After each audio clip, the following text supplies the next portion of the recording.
Welcome back. తెలంగాణకు చెందిన ఇద్దరు జర్నలిస్టుల అరెస్టుపై వివాదం చెలరేగుతోంది. ఆంధ్రప్రదేశ్ పోలీసులు నిన్న కేవీ రెడ్డి అనే జర్నలిస్ట్ని అదుపులోకి తీసుకున్నారు. అంటే కనీసం బట్టలు కూడా వేసుకొనివ్వకుండా, నోటీస్ కూడా ఇవ్వకుండా చాలా దారుణంగా అక్కడి నుంచి తీసుకెళ్ళిపోయారు.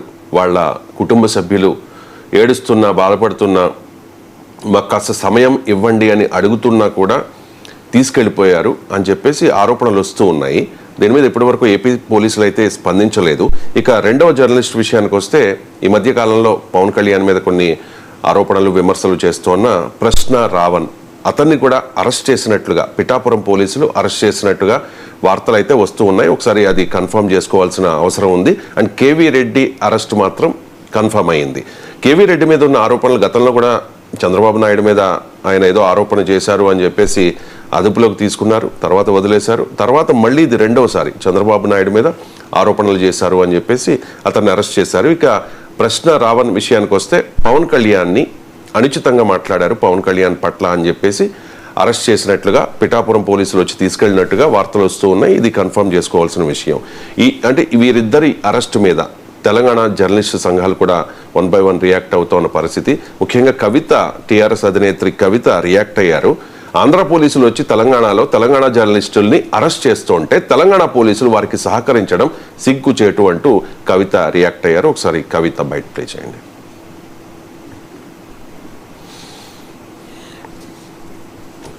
చూశాను. జర్నలిస్ట్ మిత్రుడు కేవీఆర్ గారిని ఆంధ్ర పోలీసులు వచ్చి లాక్కొని వెళ్తూ ఉన్నారు. వాళ్ళ కుటుంబ సభ్యులందరూ కూడా పాపం చిన్న పిల్లలు హృదయ విదారకంగా ఏడుస్తున్నారు, భార్య అడ్డుపడుతున్నా కూడా లాక్కొని వెళ్తున్నారు. దానికి తెలంగాణ పోలీసులు సహకరించడం అన్నది నిజంగా సిగ్గుచేటు. ఎందుకంటే ఇదివరకే ఒక చిన్న కమెంట్ చేసినందుకు, పొలిటికల్ కమెంటరీ చేసినందుకు అతన్ని తీసుకెళ్లి ఆంధ్ర పోలీసులు ఘోరంగా కొట్టడం జరిగింది. మళ్ళీ ఇప్పుడు అదే కేసుకు ఇంకొక చిన్నదేదో యాడ్ చేసి మళ్ళీ ఒకసారి తనని తీసుకెళ్ళడానికి ఇక్కడి వరకు రావడము, దానికి తెలంగాణ పోలీసులు సహకరించడం అనేది ఇది చాలా అన్యాయం. అదే వేరే ఆంధ్రాకు సంబంధించినటువంటి సినిమా యాక్టర్లు మన గడ్డ మీదకి వచ్చి మన ఉద్యమాన్ని అవమానపరిచి మనల్ని వేర్పాటువాదులని, టెర్రరిస్టులని, ఉగ్రవాదులని అంటే ఈ తెలంగాణ పోలీసులకు మరి ఎందుకు కేసు పెట్టేటటువంటి దమ్ము ధైర్యం లేదు? ఎవరికి మీరు పోలీసులు? తెలంగాణ ప్రజలకు, ఆంధ్ర వాళ్ళకు? ఇదేంది అన్యాయం? అతన్ని లాక్కొని వెళ్తూ ఉన్నారు. ఎన్నిసార్లు తీసుకొని వెళ్తారు ఒకటే కేసులో? ఒకసారి అయిపోయింది, తీసుకొని వెళ్ళిండ్రు. దాన్ని కూడా మీరు అలౌ చేయాల్సింది కాదు. ఈసారి కూడా మళ్ళీ అలౌ చేయడం అన్నది కేవలం ఇది ఫ్రీడమ్ ఆఫ్ స్పీచ్ కిందకే వస్తుంది. జర్నలిస్ట్ మిత్రుల్ని తీసుకొని వెళ్ళడము, మన మేధావుల మీద దాడి చేయడం, దాన్నంతా కూడా దగ్గర ఉండి తెలంగాణ పోలీసులు సహకరించడం అన్నది చాలా చాలా అన్యాయం. ఆ హృదయ విదారకమైనటువంటి వీడియోస్ చూసినా తెలంగాణ పోలీసుల మనసులు కరగాల.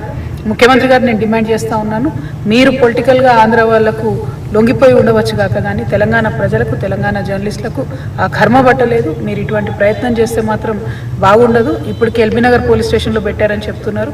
డెఫినెట్గా ఆ కేవీఆర్ గారిని తొందరగా రిలీజ్ చేయాలి.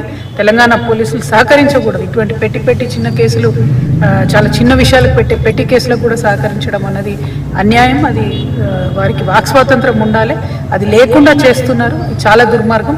దీన్ని నేను తీవ్రంగా ఖండిస్తూ ఉన్నాను. కేవీఆర్ గారికి, వారి కుటుంబానికి తెలంగాణ రక్షణ సేన సంపూర్ణంగా అండగా ఉంటుంది. ఎట్టి పరిస్థితుల్లో వారిని ఆంధ్రాకు పంపించకూడదు, వారిని ఇక్కడ రిలీజ్ చేయాలని నేను డిమాండ్ చేస్తూ ఉన్నాను. సార్, దీని మీద మీ రియాక్షన్? అంటే ఇది ఖచ్చితంగా భావప్రకాశ్ చెప్పిన దాడి. ఇప్పుడు దీంట్లో ఉన్న సమస్య ఏంటి? మీరు పోస్టులు పెట్టినందుకే ఏదో యూట్యూబ్లో అభ్యంతరకరంగా మాట్లాడాడు, లేదా సోషల్ మీడియాలో అభ్యంతరకరంగా పోస్టులు పెట్టారు. దానిపైనే మీరు అనుచితంగా పోస్టులు పెట్టినందుకు అరెస్ట్ చేస్తే, ఆంధ్రప్రదేశ్లో రాజకీయ నాయకులు రోజు ఎంత నీచంగా మాట్లాడుకుంటున్నారు. మాజీ మంత్రులు అందరూ మాట్లాడుతున్నారు. మంత్రులు, ఈవెన్ ఎగ్జిస్టింగ్ ప్రజెంట్ మంత్రులు మాట్లాడిన వీడియోలు కూడా మీకు చూపెడతాను. ఎంత అభ్యంతరకరంగా మాట్లాడినవి లేదా అనుభవాలు మాజీ మంత్రులు మాట్లాడినవి లేవా? మీరు ఆంధ్రప్రదేశ్లో రాజకీయ నాయకులు అసెంబ్లీలో మాట్లాడింది లేదా? అసెంబ్లీలోనే చంద్రబాబు నాయుడిని అవమానిస్తూ మాట్లాడారు కదా, వాళ్ళపైన ఏం చేశారు మీరు ఇంతవరకు? సో మీకు వివేక హత్య కేసులో ఇంతవరకు ఎవరిని ఏం చేశారు? సిబిఐ ఎవరిని అరెస్ట్ చేసింది?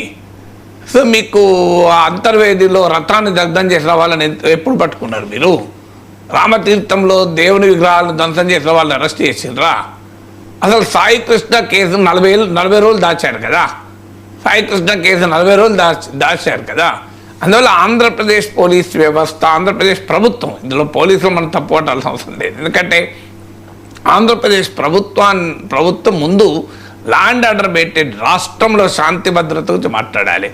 ఆంధ్రప్రదేశ్ ఎమ్మెల్యేలు మహిళల పట్ల అనుచితంగా ప్రవర్తించినటువంటి వీడియోలు కూడా ఓపెన్గా సర్క్యులేట్ అవుతున్నాయి కదా. మరి ఆ ఎమ్మెల్యేల పైన ఎందుకు చర్య తీసుకుంటలేరు?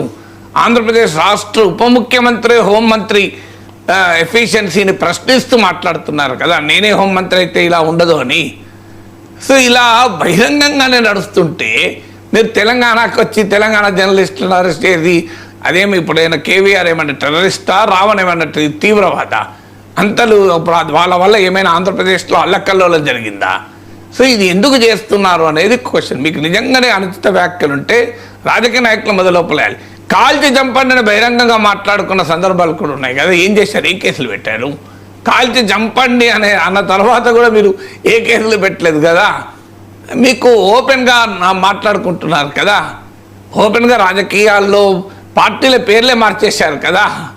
మీరు ఇంత ఓపెన్గా జరుగుతుంటే మీరు ఆంధ్రప్రదేశ్ పొలిటికల్ డిస్కోర్స్ అండ్ ఆంధ్రప్రదేశ్లో రాజకీయ నాయకులు, తెలంగాణలో రాజకీయ నాయకులు గొప్పగా మాట్లాడుతున్నారు, నేనేం అంటలేను. చర్చ వచ్చింది కనుక తెలంగాణ పోలీసు వెళ్ళి ఆంధ్రప్రదేశ్లో ఉన్న జర్నలిస్టులు అరెస్ట్ చేసినప్పుడు ఈ చర్చ వస్తే మళ్ళీ అప్పుడు కూడా చెప్తాను, అభ్యంతరం లేదు. కానీ ఆంధ్రప్రదేశ్లో రాజకీయ నాయకులు ఒకరినొకరు మాట్లాడుకున్న దాంతో పోలిస్తే ఆంధ్రప్రదేశ్ జర్నలిస్టులు కానీ తెలంగాణ జర్నలిస్టులు కానీ సోషల్ మీడియాలో ఉండేవారు కానీ పోస్టులు చాలా తక్కువ. ఇది నెంబర్ 1. నెంబర్ 2, ఇప్పుడు నా పైన చంపుతామని చెప్పి వాట్సాప్లో మెసేజ్ ఇచ్చారు కదా, నేను ఓపెన్గా పంపించాను కదా. నేను ఇప్పుడు దానిపైన ఎవరిపైన చర్య తీసుకున్నాను? మీరు ఇతను కరోనా వైరస్ కన్నా ప్రమాదము, ఈయన చంపేయండి అని ఇలా ఓపెన్గా, మరి దానిపైన నేను లోకేష్గా పంపించాను, ఇద్దరు చాలాసార్లు చెప్పాను అది. మరి వాళ్ళ మీద ఇంతవరకు ఏ కేసు పెట్టారు మీరు? ఇప్పుడు నన్ను ఓపెన్గా వాళ్ళ పేర్లతో సహా చెప్పాను కదా. సో మీకు వాళ్ళ పేర్లు చెప్తే వాళ్ళు పాపులర్ అవుతారని చెప్పడం లేదు. సో నేను లోకేష్కి పంపించాను, మనం కూడా చూపెట్టవస్తారు గతంలో. మరి ఇప్పుడు మీరు బహిరంగంగా ఇప్పుడు ఈ లాస్ట్ 1 monthలో నన్ను ఎంత నీచంగా తిట్టారు, బెదిరించారు, చంపుతామన్నారు, కేసులు పెడతామన్నారు, నేను సాయి కృష్ణలాగా నిన్ను మాయం చేస్తామన్నారు, ఇవన్నీ అంటున్నారు కదా. మరి వీటన్నిటిని మరి దీనికి ఆన్సర్ ఏంటి? దీని మీద ఎవరి మీద మీరు కేసులు పెట్టారు? కొన్ని అయితే నా దృష్టికి వచ్చిన పంపించాను కూడా, అన్నీ నా దృష్టికి రాకపోవచ్చు. సో మీరు వీటన్నిటిని మరి మీరు ఎంతమంది మీద కేసులు పెట్టారు? సో ఇంత ఆస్థాన విద్వాంసులు మాట్లాడుతున్నారు కదా. 2 తెలుగు టీవీ ఛానల్లో చట్ట విరుద్ధంగా నా మీద మాట్లాడారు కదా. ఆ 2 టీవీ ఛానళ్ళ మీద ఏ చర్య తీసుకున్నారు మీరు చెప్పండి? 2 టీవీ ఛానల్స్, వేరే కాదు, ఓపెన్గా 2 తెలుగు ఛానల్స్లో మాట్లాడారు కదా. సో మరి ఆ ఛానల్స్ చట్ట విరుద్ధం కదా. మీరు ఏ సెక్షన్లు ఏ చట్టమో కూడా చెప్తాను నేను, అది ఎందుకు చట్ట విరుద్ధమో. ఒక రాజకీయ పార్టీ ప్రతినిధి 2 ఏళ్ల జైలు శిక్ష వచ్చేటువంటి చట్టం కింద వ్యతిరేకంగా మాట్లాడాను నా మీద. నేను ఎందుకు కేసులు పెట్టలేను మీరు అనొచ్చు. కొంతమంది మేము కేసులు ఎందుకు పెడతలేడినా, లోకేష్ కంప్లైంట్ ఏంటి అని అంటారు. లోకేష్ కంప్లైంట్ ఏంటంటే ఎందుకు కంప్లైంట్ అంటే లోకేష్ ఆ రాష్ట్రంలో సీనియర్ మంత్రుల నమ్మకంతో పంపుతాము. ఎందుకు కేసులు పెట్టలేదు అంటే, కేసులు పెడితే ఏమవుతుంది? ఇప్పుడు నేను ఆగస్టు 2023లో కేసు పెట్టాను ఆల్రెడీ సైబర్ పోలీస్ స్టేషన్లో. ఎఫ్ఐఆర్ కూడా దాఖలైంది. అతన్ని పట్టుకొచ్చారు కూడా రాజమండ్రి నుంచి. పట్టుకొచ్చి ఇక్కడ మీకు ఫోన్ కూడా కన్ఫిస్కేట్ చేశాను నాకు తెలిసినంత వరకు. ఏం కాలే కేసు. నా సమయం ఎందుకు వృధా అవడం లేదు, ఎందుకంటే కేసులు పెట్టుకుంటూ పోతాను నేను. ఇక్కడ మీరు ఇప్పుడు కేవీఆర్ పైన రావణ్ పైన అరెస్ట్ చేశారని వార్తలు వస్తున్నాయి కనుక అడుగుతున్నా. మరి వాళ్ళందరిపైన మీరు ఇంతమంది ప్రూఫ్లు నేను పంపించాను కదా, మీరు ఏం చేశారు? అందువల్ల మీకు ఇది ఏంటి అంటే డాక్టరీన్ ఆఫ్ చిల్లింగ్ ఎఫెక్ట్ అంటారు. నేను నాపై ఇష్యూ వచ్చినప్పుడు కూడా కేసులు పెట్టినప్పుడు కూడా అదే చెప్పాను. ఇది నాగేశ్వర్ ఏదో ఒక మాట అన్నందుకు కాదు, ఇది ఏదో నేను ఇట్లాంటి పొలిటికల్ అనాలిసిస్ 20 ఏళ్ళుగా చాలాసార్లు చేశాను, కొత్తగా ఏం చెప్పాను. ఇప్పుడు ఎందుకు చేస్తున్నారంటే చిల్లింగ్ ఎఫెక్ట్. నాగేశ్వర్ 2 సార్లు ఎమ్మెల్సీ, ఒక ఎడిటర్గా పనిచేసిన వ్యక్తి, ఒక పాపులర్ కామెంటేటర్, ఇతన్నే అరెస్ట్ చేస్తే ఎవడు మాట్లాడడు అనేది వాళ్ళ ఎత్తుగడ. అందుకే ఇప్పటికీ కూడా పవన్ కళ్యాణ్ ఉపసంహరించుకుంటున్నామని చెప్పినాక కూడా కేసులు ఇప్పటికీ ఉపసంహరించుకోలేనా? ఈవెన్ టుడే కేసులు ఉన్నాయి. అఫ్కోర్స్ నేనేమి దానికేం భయపడలేదు కనుక నేనేమి యాంటిసిపేటరీ బెయిల్ పిటిషన్ వేయలే, క్వాష్ పిటిషన్ కూడా వేయలే ఇప్పటికీ. కానీ ఇది ఎందుకు జరుగుతున్నది? మీకు ఏబిఎన్లోనే వచ్చింది కదా స్క్రోలింగ్, వేరే చోట కాదు, ఏబిఎన్లోనే వచ్చింది. మూడు వాహనాల్లో 50 మంది ఆంధ్రప్రదేశ్ పోలీసులు ప్రొఫెసర్ నాగేశ్వర్ అరెస్టుకు వచ్చారు అని. కారణాలు ఏదైనా వచ్చారో లేదో నాకు తెలియదు. ఆంధ్రప్రదేశ్ హోమ్ మినిస్టర్ అయితే ట్వీట్ చేశారు నాగేశ్వర్ గారిని అరెస్ట్ చేయడానికి ఎవరు వెళ్ళలేదు అని. కానీ మీకు పవన్ కళ్యాణ్ అన్నారు కదా, నేను అరెస్ట్ చేస్తానికి వెళ్తుంటే నేను వెళ్తే ఆపాను అని. ఆ మీనింగ్ కరెక్ట్ ఎగ్జాక్ట్ వర్డ్ గుర్తులేదు, కానీ అరెస్ట్ చేస్తాను వెళ్తుంటే ఆపాను అన్నారు కదా.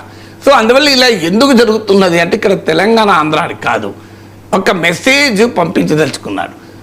ఏంటి ఆ మెసేజ్ అంటే, మేము వేరే రాష్ట్రానికి వెళ్ళైనా అక్కడ మాకు వ్యతిరేకంగా మాట్లాడడం వల్ల అరెస్ట్ చేస్తాం. ఇక మీరు ఆంధ్రప్రదేశ్లో ఉంటే మీ పరిస్థితి ఏంటి? ఇది తెలంగాణ జర్నలిస్టుల బెదిరింపు కాదు, వాస్తవంగా చెప్పాలంటే ఆంధ్రప్రదేశ్లో ఉన్న వాళ్ళ బెదిరింపు. ఎందుకంటే మేము తెలంగాణకు వెళ్ళి కూడా అరెస్ట్ చేయగలము, మేము ప్రొఫెసర్ నాగేశ్వర్ లాంటి వాళ్ళని కూడా అరెస్ట్ చేయగలము, మేము తెలంగాణ ప్రభుత్వానికి పోలీసులు కూడా అవసరం వస్తే అభ్యంతరం చెప్పినా అరెస్ట్ చేస్తాం అనేటువంటి ఒక ధోరణి. దానివల్ల ఆంధ్రప్రదేశ్లో ఎవరు నోరు విప్పకూడదు, సాయి కృష్ణ అదృశ్యమైనా నోరు విప్పకూడదు, బూడిద దొరకకపోయినా నోరు విప్పకూడదు. సో మీరు ఏం జరిగినా మాట్లాడకూడదు, ఇది ధోరణి. ఇదొకటే కాదు, మీకు పొగాకు రైతుల సమస్య మీద మాట్లాడద్దు, మామిడి రైతుల సమస్య పైన మాట్లాడద్దు. నిన్న విజయవాడలో ఆంధ్రప్రదేశ్ రైతు సంఘ నాయకత్వంలో పొగాకు మామిడి గిట్టుబాటు ధర కావాలని పోరాడారు, వాళ్ళ గురించి మద్దతుగా మాట్లాడద్దు. ఆంధ్రప్రదేశ్ ప్రభుత్వ ఉద్యోగులు పీఆర్సీ గురించి అడుగుతున్నారు, వాళ్ళ గురించి మాట్లాడకూడదు. విశాఖ స్టీల్ కార్మికులు పోరాడుతున్నారు, వాళ్ళ గురించి మాట్లాడకూడదు. మీరు ఎవరి గురించి మాట్లాడకూడదు, మా పవర్ ఏంటి చూడండి, మేము తెలంగాణకి వెళ్ళైనా అరెస్ట్ చేస్తాం అనేటువంటి ఒక చిల్లింగ్ మెసేజ్ పంపడం దీని ఉద్దేశం. అందువల్ల ఇది ఖచ్చితంగా భావ ప్రకటన స్వేచ్ఛ పైన దాడి. సుప్రీంకోర్టు తీర్పులు కూడా చాలా ఉన్నాయి. అసలు నాకు అర్థం కాని అంశం ఏంటంటే, ఈ దేశంలో డ్రగ్స్ క్రైమ్స్ ఉన్నాయి, మీకు యాంటీ సోషల్ ఎలిమెంట్స్ ఉన్నాయి, బోలెడు క్రైమ్స్ జరుగుతున్నాయి, వాటిని నివారించడానికి అత్యాచారాల ఇష్యూస్ ఉన్నాయి. పోలీస్ వ్యవస్థ తన ఎనర్జీని తన ఫోకస్ను దాని మీద పెట్టకుండా ఇలా సోషల్ మీడియాలో పోస్టులు పెట్టిన వాళ్ళు అరెస్ట్ చేసుకుంటూ పోతే అసలు ఆంధ్రప్రదేశ్లో ఉన్న పోలీస్ స్ట్రెంత్ను ఒక 10 లక్షల రేట్లు పెంచాలి, సరిపోదు. అన్ని పోస్టులు వస్తుంటాయి. నేనే పంపిస్తాను, మీకు 1000 పంపిస్తా, మీరు అరెస్ట్ చేస్తారో చెప్పండి. నేను నా మీద పెట్టిన ఒక 1000 పంపగలుగుతా, 1000. ఇంకా మీరు ఆ 1000 మంది అరెస్ట్ చేసినాక ఇంకో 10,000 పంపుతా, మీరు ఆ 10,000 అరెస్ట్ చేసినాక 1,00,000 పంపుతా నేనే. మరి అరెస్ట్ చేస్తారో మీరు చెప్పండి, నాకేదో ఒప్పుకో. మీరు ఒక సంవత్సరం 1000 మందిని అరెస్ట్ చేయండి, నేను తర్వాత పంపిస్తా. నేను ఇప్పటికి పంపిన 10 మందిని అరెస్ట్ చేస్తారా చెప్పండి. వాళ్ళు ఎవరు? మీరు మీ ఆస్థాన విద్వాంసులే, వాళ్ళు మీరే టీవీ ఛానళ్ళకు పంపిస్తున్నారు. మరి వాళ్ళని ఏమంటలేరు కదా. వాళ్ళు నేను మాట్లాడిన దాంట్లో ఎక్కడన్నా అసభ్యకరంగా అభ్యంతరకరంగా చట్ట విరుద్ధంగా ఉన్న ఒక్క మాట చూపెట్టండి, నేను జీవితంలో మళ్ళీ మాట్లాడాను. అట్లుంటుంటే ఇప్పుడు నన్ను ఉంచుతారా, నన్ను ఎప్పుడో లోపలిస్తారు కదా. అలా లేదు కనుకనే ఏమీ చేయలేని పరిస్థితి. ఎందుకంటే ఇంత ఓపెన్గా కోర్టు నిన్నగా మన ఆంధ్రప్రదేశ్ హైకోర్టు ఇచ్చింది 4 years కిందటి కేసు, అంటే గత ప్రభుత్వంలో పెట్టిన కేసు. గత ప్రభుత్వం అంటే బహుశా వాళ్ళు టీడీపీ అమ్మాయిలు అయి ఉంటారు కదా. సో లగడపాటి ప్రవీణ్ కుమార్ పైన పెట్టిన కేసు. అది ఇలా సోషల్ మీడియాలో పోస్టులు పెట్టినందుకు అరెస్ట్ చేయకూడదు, కేసు పెట్టకూడదని కేసు క్వాష్ చేసి పడేసింది. సుప్రీంకోర్టు జడ్జిమెంట్లు ఉన్నాయి, 7 ఏళ్ల లోపు జైలు శిక్ష ఉన్న కేసుల్లో అసలు అరెస్టుల దాకా జైలు దాకా పోవద్దు. ఎందుకంటే సుప్రీంకోర్టు తీర్పులు ఇవి. ఎందుకంటే పోలీసు వ్యవస్థకు వేరే పని లేదా, ఇట్లా పొలిటికల్గా మీరు డిసెంట్ను కర్బ్ చేస్తానికి అభ్యంతరకరంగా పోస్టులు పెడితే ఎట్టి పరిస్థితుల్లో సమాజం అంగీకరించకూడదు, దాంట్లో డిస్ప్యూట్ లేదు. కానీ మీరు అరెస్టులు చేసి అది కూడా రాత్రిపూట వచ్చి, పోలీసులు రాత్రిపూట ఎందుకు రావాలి? పోలీసులు పడుపూట రావచ్చు కదా, 11 గంటల 12 గంటలు రావచ్చు కదా. నాకు ఇప్పటికీ అర్థం కాదు, రాత్రిపూట వచ్చుడు, మఫ్టీలో వచ్చుడు, ప్రైవేట్ వెహికల్ వచ్చుడు, ఎందుకు ఇలా రహస్యంగా తీసుకెళ్ళాలి అని. ఒక కేవీఆర్ ఏమన్నా తీవ్రవాద అంత అలా తీసుకెళ్లాల్సిన అవసరం ఏంటి చెప్పండి నాకు. సో దానికి ఆన్సర్ ఉండాలి కదా. సో అందువల్ల మీకు ఈ రకమైన వ్యవహారాలు ఎట్టి పరిస్థితుల్లో మంచిది కాదు, ఇది సమంజసం కాదు. నేను ఇప్పుడు చెప్తున్నాను, మా ఇంటి ముందు కూడా ఆ రోజుల్లో మీకు వచ్చారు ఇద్దరు, వాళ్ళ భాష చూసి వాళ్ళ యాస చూసి ఇక్కడ తెలంగాణ స్పెషల్ బ్రాంచ్ వాళ్ళు పట్టుకున్నారు. మీరు ఎవరు అని అడిగితే మేము స్పెషల్ బ్రాంచ్ అన్నారు. మీరు ఎట్లా స్పెషల్ బ్రాంచ్ ఇస్తారు? మీరే కదా స్పెషల్ బ్రాంచ్లో వీళ్ళు అన్నారు. అనేది లేదు మాది, మేము కూడా తెలంగాణ స్పెషల్ బ్రాంచే, బార్డర్ ఏరియాస్లో వాళ్ళం, అందుకే మా యాస అట్లున్నది అన్నారు. సో మీ ఐడి కార్డు చూపెట్టండి అన్న తర్వాత వాళ్ళు వెంటనే వెళ్ళి స్కూటర్ ఎక్కి వెళ్ళిపోయారు. సో ఇదంతా జరుగుతుంది కదా ఇక్కడ. సో ఏవిఎన్లో స్క్రోలింగ్ తో పాటు ఇది కూడా జరిగింది, అందుకే అంత రియాక్షన్ వచ్చింది. అందుకే హోమ్ మినిస్టర్ క్లారిఫై చేయాల్సి వచ్చింది, అరెస్ట్ చేయడానికి ఎవరు వెళ్ళలేదు అని. నేను అంటున్నది ఏంటంటే, ఇలా మీరు చేసుకుంటూ పోతే ఒకటి, ఆంధ్రప్రదేశ్లో ఫ్రీ స్పీచ్ ఉండదు. ఇది ప్రభుత్వానికి కూడా మంచిది కాదు. ఎందుకంటే విమర్శను, ప్రశ్నను, వ్యతిరేకతను మీరు ఇలా పోలీస్తో ఎప్పుడు కంట్రోల్ చేయలేరు. తప్పులుంటే సరి చేసుకోండి, తప్పులు లేవనుకోండి, ఎవడు మాట్లాడినా ఏమవుతుంది? ఇప్పుడు నేను పొగాకు రైతుల కష్టాల గురించి మాట్లాడాను. అయ్యా వాళ్ళకు 360 రూపాయలు రావాలి, ఖర్చే 260 రూపాయలు వస్తుంది. 200 మించి మీరు రేట్ వస్తలేదు, కిలోకు 200 రూపాయలు మించి వస్తలేదు. ఉత్పత్తి ఖర్చే 260 రూపాయలు వస్తుంది. మినిమం 360 గిట్టుబాటు ధర, మీరు 360 ఇవ్వండి అని అడిగాను. ఇది నిజం కాకపోతే పొగాకు రైతులు ఎందుకు రియాక్ట్ అవుతారండి? మీకు ఎందుకు భయము? ఇప్పుడు నిజం కాదు, నిజంగానే 350 వస్తుంది అనుకుందాం. నేను 360 ఇవ్వాలన్నది ఎవరైనా పట్టించుకుంటాను? లేదు, ఉత్పత్తి ఖర్చు 150, 150 అనుకోండి, ఆల్రెడీ 200 వస్తుంది అనుకో, పట్టించుకుంటాను నన్ను. మీరు భయపడాల్సిన అవసరం ఏంటి? ఇప్పుడు మేము అబద్ధాలు మాట్లాడితే మీరు భయపడాల్సిన అవసరమే లేదు. ఎందుకంటే ఏమీ కాదు మీకు. ఎందుకంటే ప్రజలు వాళ్ళ అనుభవాల నుంచి రియాక్ట్ అవుతారు, ఎవరో మాట్లాడిన దాన్ని బట్టి రియాక్ట్ కారు కదా. కానీ మీకు కూడా తెలుసు అవి తప్పులు జరుగుతున్నాయి, పొగాకు రైతులు అన్యాయం అవుతున్నారు, మామిడి రైతులు అన్యాయం అవుతున్నారు. సో మీకు వాళ్ళలో ఉండే అసహనం కరెక్ట్, అది వాళ్ళ సమస్యలు నిజం అని మీకు కూడా తెలుసు. అందుకే మాట్లాడితే అభ్యంతరకరం. లేకపోతే అభ్యంతరకరం ఏంటి? విశాఖ స్టీల్ ప్లాంట్ విషయంలో మీరు మారిన వైఖరులు కార్మికుల్లో బాగా వ్యతిరేకత ఉందని కూడా తెలుసు. తెలిసి కనుక ఇప్పుడు ఈ ప్రశ్న అంటే మా తప్పులు మాకు తెలుసు, మీరు రేపు చేసే వరకు ప్రజలు నమ్ముతారు కదా అనేది క్వశ్చన్. అందువల్ల ఈ ధోరణి ఎప్పుడూ మంచిది కాదు. ప్రజాస్వామ్యంలో ఇలాంటి చరిత్ర చాలా ఉంది. ఎమర్జెన్సీలో చూసాం. ఏం చేశారు? మీడియాను మొత్తం అణచివేశారు. ఇందిరాగాంధీ గెలిచింది ఎన్నికలలో, అడ్రస్ కూడా ఓడిపోయింది కదా. నార్త్ ఇండియాలో మొత్తం స్వీప్ అవుట్ అయింది కదా. అందువల్ల ఎప్పుడు కూడా ఇది సాధ్యం కాదు. అందువల్ల have a free and open society. Yes, చట్టవిరుద్ధంగా అసభ్యంగా మాట్లాడారనుకోండి, ఖచ్చితంగా ఆ అసభ్యత అనే యాంగిల్ చట్టరీత్యా రీజనబుల్ రెస్ట్రిక్షన్స్ కింద వస్తుంది. భారత రాజ్యాంగం అబ్సల్యూట్ ఫ్రీడమ్ ఆఫ్ స్పీచ్ ఇవ్వలేదు, రీజనబుల్ రెస్ట్రిక్షన్స్ పెట్టవచ్చు అని చెప్పింది.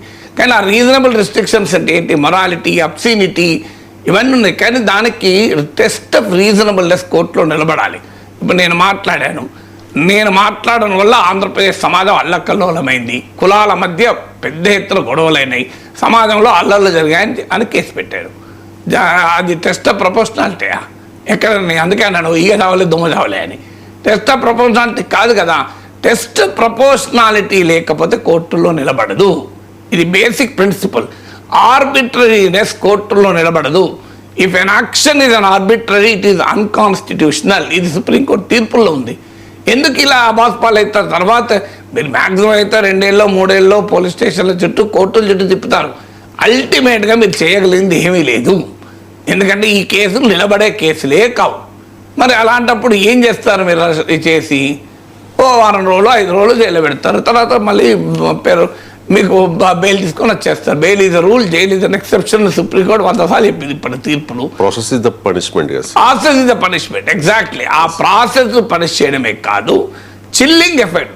సుప్రీంకోర్టు తీర్పులు చెప్పింది, డాక్టర్ ఆఫ్ చిల్లింగ్ ఎఫెక్ట్. అంటే మేము పలానా వాళ్ళనే అరెస్ట్ చేశాం, అందువల్ల మీరెంత, మిమ్మల్ని మీరు ఇప్పుడు సామాన్యుడైతే ఇప్పుడు నేనంటే ఒక 2 సార్లు ఎమ్మెల్సీని, ఒక ఆల్రెడీ కొంత పేరున్న వాడిని కనుక నన్ను అరెస్ట్ చేస్తే ఇంత రెస్పాన్స్ వచ్చింది. ఒక ఆర్డినరీ జర్నలిస్ట్ అన్నాడు అనుకోండి, ఈ స్థాయిలో రెస్పాన్స్ రాదు కదా. సో అది మెసేజ్.